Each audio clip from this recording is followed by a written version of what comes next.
दुनिया के सबसे अस्थिर इलाकों में से एक पश्चिम एशिया और दक्षिण एशिया में एक नई रणनीतिक करवट ने पूरे वैश्विक सुरक्षा को हिला के रख दिया है। पाकिस्तान और सऊदी अरेबिया के बीच हुए एक नए रक्षा समझौते ने न सिर्फ क्षेत्रीय संतुलन को हिला दिया है, बल्कि परमाणु हथियारों की वैश्विक राजनीति को भी नए मोड़ पर लाकर खड़ा कर दिया है। पाकिस्तान के रक्षा मंत्री ख्वाजा आसिफ ने खुद इस बात की पुष्टि की है कि अगर जरूरत पड़ी तो पाकिस्तान की परमाणु क्षमताएं सऊदी अरब के लिए उपलब्ध होंगी। ये पहला मौका है जब इस्लामाबाद ने आधिकारिक रूप से स्वीकार किया है कि रियाद अब पाकिस्तान की न्यूक्लियर अम्ब्रेला के तहत आ गया है। गुरुवार देर रात दिए गए एक इंटरव्यू में ख्वाजा आसिफ ने साफ शब्दों में कहा, हमारी जो क्षमताएं हैं वो बिल्कुल एक समझौते के तहत उपलब्ध होंगी। उन्होंने ये भी जोड़ा कि पाकिस्तान की परमाणु ताकत कोई नई बात नहीं है, ये तो तब स्थापित हो गई थी जब हमने परीक्षण किए थे। तब से लेकर अब तक हमारी फोर्सेस को युद्ध के मैदान के लिए ट्रेनिंग दी जा रही है। ये रक्षा समझौता जो बुधवार को साइन हुआ, ये कहता है कि अगर किसी एक देश पर हमला होता है तो उसे दोनों देशों पर हमला माना जाएगा।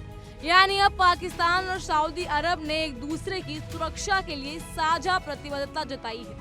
ख्वाजा आसिफ ने इसे छाता व्यवस्था बताया है, जिसके तहत किसी भी पक्ष पर आक्रामकता की स्थिति में संयुक्त रूप से प्रतिक्रिया दी जाएगी। खास बात यह है कि ख्वाजा आसिफ ने पाकिस्तान को एक जिम्मेदार परमाणु शक्ति करार देते हुए कहा कि पाकिस्तान की सभी परमाणु साइट्स निरीक्षण के लिए खुली हुई है और उन्हें अंतर्राष्ट्रीय प्रमाण पत्र भी मिलते हैं।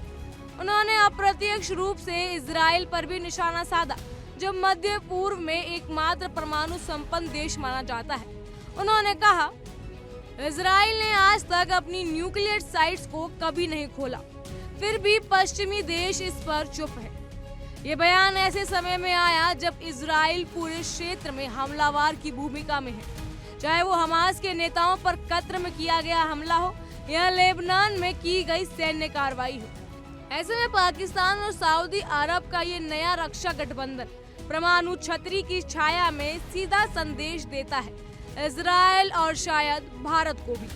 हालांकि ख्वाजा आसिफ ने ये भी कहा कि पाकिस्तान इस समझौते का उपयोग किसी भी प्रकार की आक्रामकता के लिए नहीं करेगा, लेकिन उनका ये भी कहना था कि अगर किसी भी पक्ष को खतरा महसूस हुआ तो ये समझौता पूरी तरह से सक्रिय हो जाएगा। एक और अहम बात उन्होंने कही कि अभी इस समझौते में परमाणु हथियार रेडार पर नहीं है, लेकिन अगर स्थिति बिगड़ती है तो विकल्प खुले हैं। इस ऐतिहासिक समझौते को लेकर भारत में भी हलचल तेज हो गई है। शुक्रवार को विदेश मंत्रालय के प्रवक्ता रणधीर जायसवाल ने कहा कि भारत इस समझौते के असर का अध्ययन करेगा और अपने राष्ट्रीय हितों की रक्षा के लिए हर जरूरी कदम उठाएगा। उन्होंने ये भी कहा कि भारत उम्मीद करता है कि सऊदी अरब आपसी हितों और संवेदनाओं का ध्यान रखेगा। विशेषज्ञ मानते हैं कि ये समझौता दक्षिण एशिया की सुरक्षा नीति को एक नया आयाम देगा। भारत के एक बड़े विशेषज्ञ का कहना है कि इस समझौते के बाद भारत को अपने सुरक्षा समीकरणों को फिर से तय करना पड़ेगा। उन्होंने कहा कि समझौता भारत के लिए गेम चेंजर साबित होगा, खासकर उस पृष्ठभूमि में जब हाल ही में भारत ने ऑपरेशन सिंदूर के तहत पाकिस्तान के खिलाफ सैन्य कार्रवाई की थी।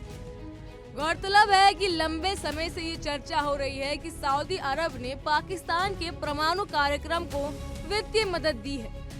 पाकिस्तान ने अपना परमाणु कार्यक्रम मुख्य रूप से भारत को संतुलित करने के लिए विकसित किया था और आज उसके पास करीब 170 परमाणु हथियार होने का अनुमान है, जो भारत के 172 हथियारों के लगभग बराबर है।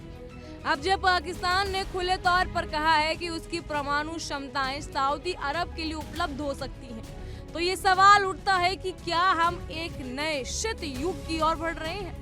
क्या इस्लामाबाद और रियाद का ये गठजोड़ आने वाले दिनों में खाड़ी क्षेत्र को और अस्थिर बनाएगा?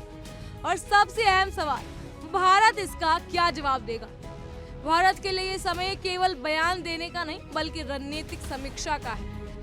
क्या अब भारत को भी अपनी न्यूक्लियर पावर नीति में बदलाव करना होगा? क्या भारत को अब सऊदी अरब से अपने संबंधों की समीक्षा करनी होगी? और क्या वो पूरी स्थिति में वैश्विक सुरक्षा के लिए एक नया संकट बनने जा रहा है? पाकिस्तान ने जिस अंदाज में घोषणा की है वो सिर्फ एक सैन्य समझौता नहीं बल्कि एक राजनीतिक घोषणा है कि अब दक्षिण एशिया और मध्य पूर्व की सुरक्षा का गणित बदल चुका है और इस बदलाव की गूंज सिर्फ दिल्ली, इस्लामाबाद या रियाद तक सीमित नहीं रहेगी बल्कि वॉशिंगटन, बीजिंग, मॉस्को और तेल अवीव तक पहुंच सकती है। इस पर आपका क्या कहना है हमें कमेंट सेक्शन में जरूर बताइएगा। फिलहाल के लिए इतना ही। तमाम खबरों के लिए फॉलो कीजिए इंडिया डेली को।